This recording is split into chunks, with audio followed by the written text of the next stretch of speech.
क्या है NFT games?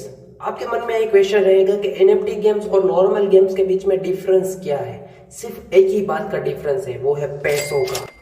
तो एनएफटी गेम की मैं प्योर डेफिनेशन देने जा रहा हूं, तो ध्यान से सुनिएगा। एनएफटी गेम जहां पे जो गेम्स है वो ब्लॉकचेन नामक टेक्नोलॉजी का इस्तेमाल करके जो गेम के अंदर रहेली डिजिटल आइटम्स या फिर एसेट, जैसे कि आप पबजी खेलो या फिर फ्री फायर खेलो, तो उसके अंदर जो कैरेक्टर्स है, कैरेक्टर्स की स्किन है, गन की स्किन है, आपका बैकपैक है, आपने जो जूते पहने हैं, गेम्स के अंदर कैरेक्टर की बात कराओ, या फिर आपका पैराशूट है, पैराशूट की स्किन है, जिसको कहते हैं गेम की डिजिटल आइटम या फिर एसेट कहते हैं। तो इन सारे एसेट को आपको मालिक ही प्रदान करना, यानी कि ओनरशिप प्रदान करना।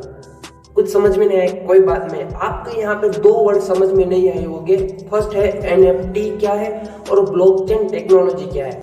एनएफटी नॉन फंजिबल टोकन, एक ऐसा टोकन जिसको आप कभी भी चेंज नहीं कर सकते। नॉन फंजिबल का मतलब ही होता है नॉन रिप्लेसेबल, जिसको आप कभी भी चेंज नहीं कर सकते हो। एक ऐसा टोकन या फिर एक ऐसी डिजिटल पर्ची जिसको कोई भी चेंज नहीं कर सकता। एक यूनिक नंबर जनरेट होता है जिसको कोई इसको खरीदने वाला या फिर उसको बनाने वाला भी उसको चेंज नहीं कर सकता है। मान के चलो किसी गेम डेवलपर ने उसकी गेम की आइटम की सारी की एनएफटी करवा डाली। एनएफटी का मतलब मैंने कहा एक यूनिक टोकन जनरेट होता है। अब देखो उस गेम के आइटम के साथ चिपक जाता है तो वो आइटम भी यूनिक हो जाती है। मान के चलो अब मैंने उस गेम के आइटम को खरीदा, तो मैंने क्या खरीदी? एनएफटी खरीदी।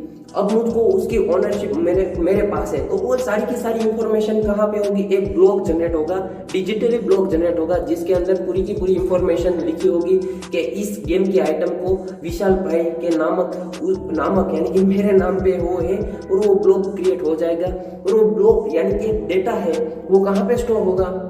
एक ब्लॉकचेन नामक जो डेटाबेस होता है वहां पे स्टोर होगा। अब देखो मुझे वो गेम की आइटम पसंद नहीं है, तो मैं एनएफटी गेम में मेरी जो वो गेम की आइटम है वो मैं आगे भी बेच सकता हूँ। मान लो मैंने आगे भी बेचा किसी को, तो उसके लिए भी एक ब्लॉक जनरेट होगा। वहां पे सब कुछ इंफॉर्मेशन होगी, कौन उसका मालिक है, कौन उसका पिछला मालिक था, वो सारी इंफॉर्मेशन के लिए एक अलग से ब्लॉक होगा। जो ऐसे ऐसे वो ब्लॉक बनते जाएंगे और ब्लॉक कनेक्ट होते हैं, इसीलिए इसको कहते हैं ब्लॉकचेन डेटाबेस। तो आपको समझ में आया?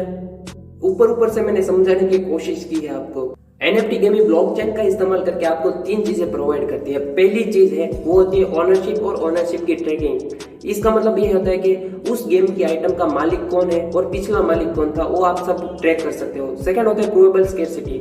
अब देखो गेम के डेवलपर है वही डिसाइड करेंगे कि कितनी गेम की आइटम की क्वांटिटी कितनी रखनी है, वो गेम डेवलपर के हाथ में होती है। वो सारी की क्वांटिटी यूनिक होती है क्योंकि उसने उसको एनएफटी में कन्वर्ट करके रखा होता है। थर्ड चीज होती है इम्यूटेबल और अनएडिटेबल। इसका मतलब क्या होता है, मैं आपको एग्जांपल के जरिए समझाता हूँ कि मान के चलो फ्री फायर में एक कैरेक्टर इंट्रोड्यूस होता है, न्यू कैरेक्टर जिसने गोल्डन शूज पहने हैं और फ्री फायर वालों ने उसके एनएफटी करवा डाले हैं।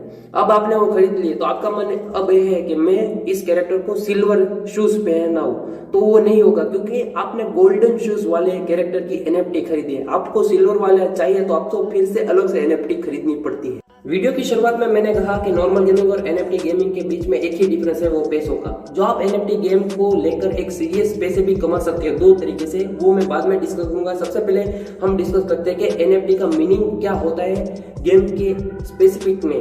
तो सबसे पहले समझते हैं कि नॉर्मल गेमिंग आप जब करते हो अपने कंप्यूटर में भी या फिर अपने मोबाइल फोन में भी, मान के चलो 1 साल से आप एक गेम खेल रहे हो, तो आपने उसके पीछे कितना टाइम और मनी स्पेंड करके कई सारी गेम की आइटम होगी वो कलेक्ट की होगी। अब देखो आपने गेम खेलना बंद कर दिया तो आपके सारे के सारे पैसे और वो जो आइटम आपने कलेक्ट की वो सब चली जाएगी। इसकी वजह से इसकी जगह पे आप एनएफटी गेम खेलते हैं तो क्या होगा, तो आपकी गेम में एक एनएफटी वॉलेट क्रिएट होता है जो इसको क्रिप्टो वॉलेट होगा। वहां पे सारी की सारी एनएफटी होगी और आप उसके मालिक होंगे। इसका मतलब होगा कि आप दूसरे प्लेयर को भी आपकी जो आइटम है वो बेच सकोगे। तो ये बेनिफिट होता है एनएफटी गेम के अंदर। तो आप दो तरीके से पैसे कमा सकते हो। पहला है एनएफटी गेम खेलकर। किसी भी एनएफटी गेम को खेलकर पैसे बनाने से पहले आपको उसकी इकोसिस्टम कैसे वो वर्क करती है वो समझना पड़ेगा। सेकंड होता है टोकनोमिक्स। अब देखो हर एक एनएफटी गेम की इनबिल्ट क्रिप्टो करेंसी होती है, उसका भी एक अलग टोकन होता है। वो टोकन के बारे में सब कुछ डिस्क्रिप्शन टोकनोमिक्स के अंदर होता है, वो भी आपको पढ़ना पड़ता है। अब मैं आपको यहाँ पे एक एग्जांपल के जरिए समझाता हूँ कि कैसे आप खेलकर पैसे बना सकते हो। तो इंटरनेशनल एक चैनल है जिसका नाम है नाज डेली। ये बंदा सक्सेसफुल लोगों की स्टोरी अपने वीडियो बनाकर शेयर करता है। तो यहाँ पे एक बंदा है जिसका नाम है कोको, जो फिलीपाइंस में एक वेटर की जॉब कर रहा था। बाद में उसको एक पता चला कि एक्सिस इंफिनिटी करके एक गेम है, NFT गेम है। बाद में वो खेलने लगा और उसका वो मास्टर बन गया और वो पहला मिलियनर बना NFT गेम खेल कर। अब यहाँ पे मैं आपको समझाता हूँ एक्सेस इंफिनिटी क्या है। एक NFT गेम है और इसकी इनबिल्ट जो करेंसी है, इनबिल्ट करेंसी जिसका टोकन का नाम है SLP, उसकी भी कुछ वैल्यू होती है। तो यहाँ पे आप स्क्रीन के ऊपर देखो, इसकी अभी कम हो गई वैल्यू क्योंकि वो सब बाद में बात करेंगे, उसकी भी कुछ वैल्यू होती है। तो आप समझ गए। और चाइना में ये गेम इतनी पॉपुलर हो जाने के बाद चाइना में लोग NFT की फार्मिंग कर रहे हैं, यानी कि ये 2 NFT को मिला के तीसरी NFT बनाते हैं और उसको वही गेम के जो मार्केट प्लेस होते हैं वहीं पे वो बेच रहे हैं। तो यहाँ पे आप देख सकते हो कितनी क्रेजी थिंग्स यहाँ पे हो रही है। जो आप कहोगे तो आपके लिए मैं अलग से ऐसी गेम के वीडियो भी बना दूंगा, कमेंट करके मुझे जरूर बताना। दूसरा तरीका के NFT गेम्स के अंदर आप इन्वेस्ट कर सकते हो।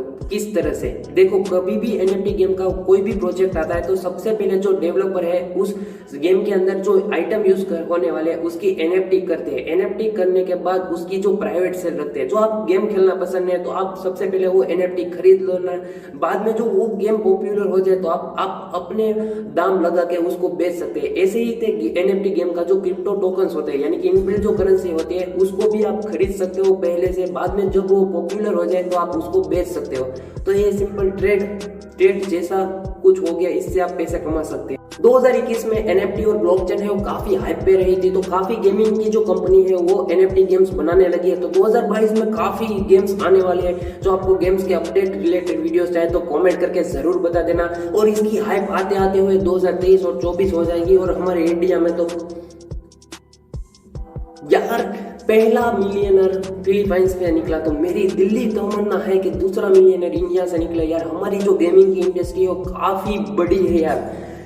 तो यार यही था वीडियो में कुछ भी गलत इंफॉर्मेशन मुझसे दी गई हो तो मुझे माफ कर देना, कमेंट करके जरूर बताना। और चैनल पे जो नहीं आए हो तो सब्सक्राइब कर दो। ऐसे ही crypto currency, metaverse, NFT games के रिगार्डिंग कंटेंट के लिए तो मिलते हैं।